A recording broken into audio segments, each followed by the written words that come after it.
क्या मानते हैं आप कुरान शरीफ में या मुसलमान धर्म में परमात्मा को जैसे हिंदू परमात्मा कहते हैं और क्रिश्चियन गॉड कहते हैं और सिख धर्म में रब का दर्जा दिया जाता है, तो मुसलमान धर्म में आप बता रहे थे कि भी अल्लाह ताला का दर्जा दिया जाता है, तो वो क्या साकार है, निराकार है, बेचून है, क्या पोजीशन है उसकी आपके धार्मिक ग्रंथों में? देखो जी, धार्मिक ग्रंथों के हिसाब से अगर आप चलते हो तो अल्लाह ताला को निराकार तो घोषित कोई भी धार्मिक ग्रंथ करता ही नहीं है।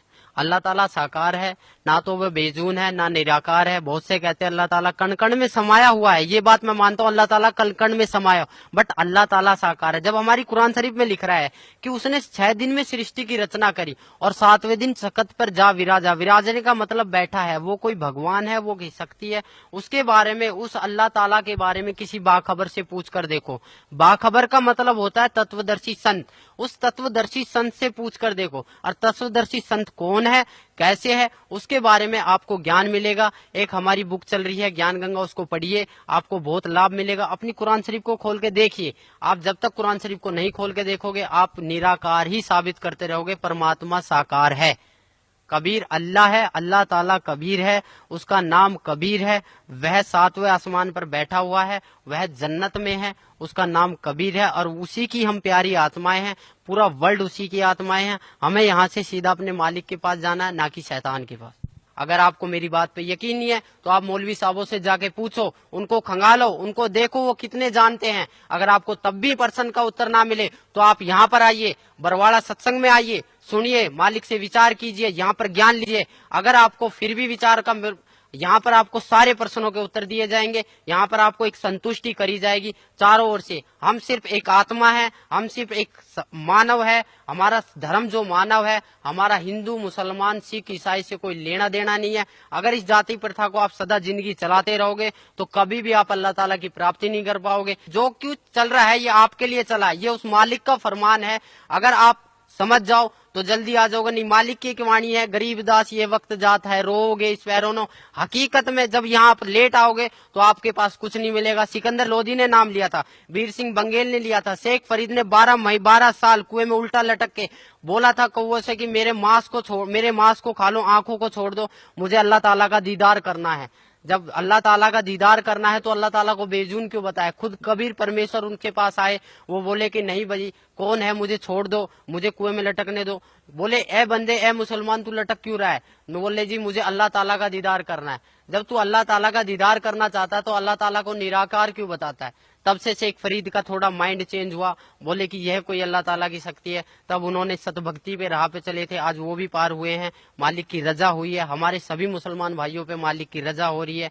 आपको अगर मेरी बात कड़वी लगे या मेरी बातों से आपके प्रति कोई दुख आए या मैंने किसी के प्रति कोई गलत व्यवहार किया है, आप खुद देखो अपनी कलाम पाक को उठा के। ना तो कहीं पर मुसलमान के बारे में ये लिखा है कि मुसलमान के लिए कुर्बानी लिख लिया। कुर्बानी का मतलब था कि अल्लाह ताला की राह पे अपनी बुराइयों को कुर्बान कर देना, ना कि बकरे को काट देना, मुर्गे को काट देना। हम जितने भी महीने, साल में 2 जो त्योहार आते हैं, इसमें हम जितनी भी कुर्बानियां करते हैं, ये हमारे पाप कर्म जोड़ रहा है काल। अगर इससे आप मेरी बातों से अगर आपको थोड़ा बहुत भी कुछ मिले तो मैं आपसे रिक्वेस्ट, आपसे प्रार्थना, या मेरे को कुछ भी समझ के बोल दीजिए। मैं उस परमेश्वर का कुत्ता हूँ जो आपको भोंक रहा हूँ और आपको जगाने की कोशिश कर रहा हूँ। आप आइए यहाँ। आपको अगर कोई दिक्कत आती है, कोई शंका समाधान आती है तो आप ज्ञान चर्चा कीजिए। अपने मुल्ला काजियों को भी उठा के लाइए जिन्होंने अब तक हमें इस राह से भटकाया है। सर अभी आप बता रहे थे कि न हम हिंदू हैं, न मुसलमान हैं, न सिख हैं, न ईसाई हैं, हम सिर्फ एक आत्मा हैं। तो आत्मा की मुक्ति कैसे संभव हो सकती है? आत्मा की मुक्ति सतभक्ति से ही संभव हो सकती है। सतभक्ति का मतलब यह है कि हमें सबसे पहले अपने गुरु की तलाश करनी पड़ेगी, एक तत्वदर्शी संत की तलाश करनी पड़ेगी। वो हमें उस अल्लाह ताला, उस खुदा का मार्ग बताएगा, वो अल्लाह ताला के मार्ग की विधि बताएगा। उस विधि पर चलने से, उसके पथ पर चलने से हम इस शरीर को, जो हमारा नासवान शरीर है, इसको हम छोड़कर अपने मालिक के पास चले जाएंगे। इसी से ही आत्मा की मुक्ति हो सकती है। ना तो नमाज पढ़ने से, ना रोजा रखने से, ना बकरों को हलाल करने से, ना गायों को हलाल करने से, न मुर्गों को हलाल करने से। इससे ना तो किसी को मुक्ति मिली है और ना ही कोई मुक्त हो पाएगा। तो सर इस जहान में कौन है वो तत्वदर्शी संत जो हमें मुक्ति प्रदान कर सकता है? इस पृथ्वी पर एक सतगुरु रामपाल जी महाराज जी हैं, जो हमें वो अल्लाह ताला के नुमाइंदे हैं, वो अल्लाह ताला के फरिश्ते हैं, वो अल्लाह ताला के भेजे हुए एक पैगंबर हैं। अगर आप उनके पास आके नाम दीक्षा, जो भी वो अल्लाह ताला की विधि आपको बताए, उसको अगर आप अपने सच्चे मन से एक तड़प के साथ, जिस प्रकार आप एक नमाज को तड़प के साथ, जिस प्रकार एक आप रोजे को तड़प के साथ करते हो, उसी प्रकार आप इस विधि को भी तड़प के साथ अगर कर लो तो आप 100%, 101% आप पार हो जाओगे और उस जन्नत में चले जाओगे जहां वास्तव में ही खुदा है, जहां वास्तव में ही अल्लाह ताला है, जो साकार बैठा है, जो हमारे लिए बहुत रोते हैं, जो जिनसे हम बिछड़ के बहुत दुखी हुए हैं। इस संसार में ऐसा कोई सा भी मनुष्य नहीं है जिसके ऊपर दुखों का आप पहाड़ नहीं पड़ा है। अगर वो दुखों का निवारण और इस संसार, इस काल के जाल से छूटना चाहता है, इस शैतान के जाल से, तो वो सतगुरु रामपाल जी महाराज की शरण में आए।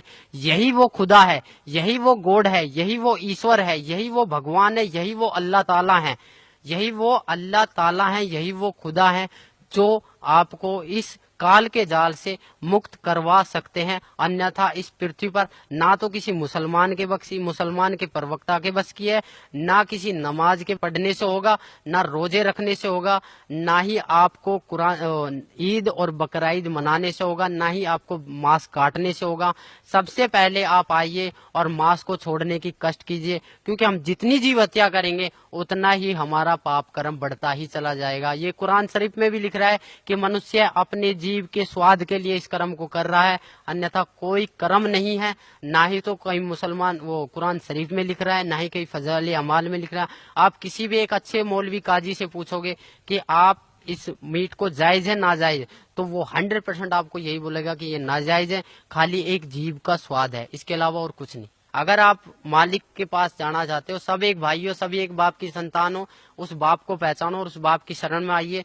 और इसके अलावा आप लोगों से क्या कहूँ, आप सब समझदार हो, मेरे से ज्यादा पढ़े लिखे हो, मेरे से ज्यादा आप जानकारी रखते हो। जितने भी मुल्ला काजी, जितने भी काजी साहब, जितने भी मुसलमान भाई मेरे सब चीजों को सुन रहे हैं, मेरी आवाज आप तक कानों तक जा रही है, तो प्लीज मेरी आपसे अरदास है, मेरी एक रिक्वेस्ट है, मेरी एक प्रार्थना है कि कम से कम आप उस कुरान शरीफ को खोल के देखो जो आपने 20-25 साल से वो कुरान शरीफ खोल के नहीं देखी।